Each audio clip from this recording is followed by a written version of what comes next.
ماننا، اس کے اسماء اور صفات، اس کے اسماء الحسنہ، اس کے بہترین خوبصورت ناموں پر ایمان لانا، اس کے صفات پر ایمان لانا، اس کے رب ہونے پر ایمان لانا، یاد رکھیے یہ تمام چیزیں یاد رکھیے، اس کو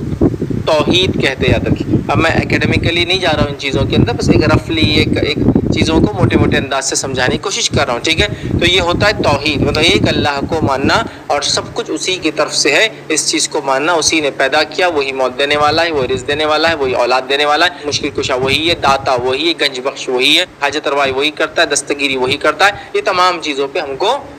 ایمان لانا ہے، یہ ہے توحید۔ اور یہی توحید کے لیے یاد رکھیے صحابہ نے ابتدائی دور میں، بعد کے دور میں سلف صالحین نے، تابعین، تبع تابعین اور دیگر لوگوں نے اپنی جانیں دی، مال لٹایا، عزتیں لٹائی، صرف دین کے لیے، یاد رکھیے، صرف اس کے لیے، توحید کے لیے۔ آئیے توحید، بہت سے لوگ بولتے ہیں یار یہ اجنبی چیز ہے، یہ توحید کہاں آتا ہے، ایک اللہ کو ماننا سمجھ میں آتا ہے، توحید کہاں آتا ہے، ایسا سوال کرتے ہیں۔ تو آئیے میں آپ کو ایک واقعہ سناتا ہوں کہ بلال رضی اللہ عنہ کو جب ان کا مالک جو تھا، یہ غلام تھے اس کے، وہ ان کے سینے پر پتھر رکھ دیتا اور گرم تپتی ہوئی ریت پر لٹا دیتا، تو وہ کیا الفاظ ادا کرتے اس وقت؟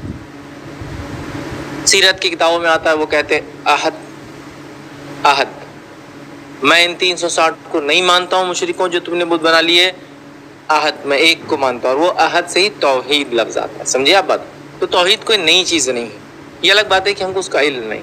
یہ ہم کو بتایا نہیں گیا، یا ہم نے یہ سمجھ لیا کہ چونکہ ہم مسلم پیدا ہوئے ہیں تو مسلمان پیدا ہونے کی وجہ سے ہماری توحید تو پوری کی پوری پکی ہی ہے، ہم لوگ کبھی شرک کر ہی نہیں سکتے، اور ایک مسلمان مشرک ہو ہی نہیں سکتا، یہ لوگ دعوے کرتے ہیں، لیکن یہ دعوے کھوکھلے ہیں، یہ دعوے جھوٹے ہیں۔ میں بہت زیادہ دلائل کے اس میں نہیں جاؤں گا،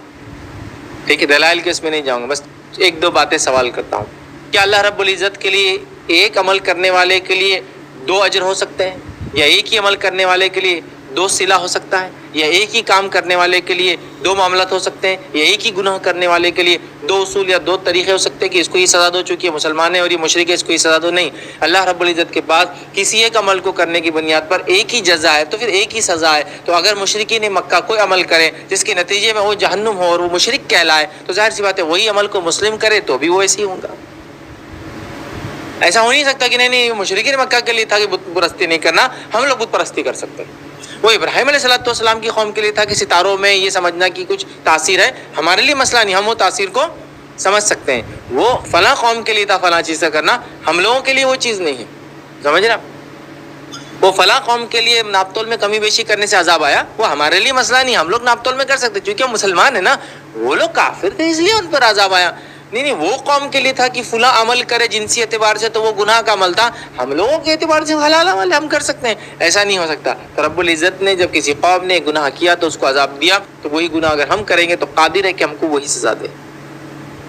سمجھ رہا بات؟ اگر اتنی بات سمجھ لے تو بات میں سمجھتا ہوں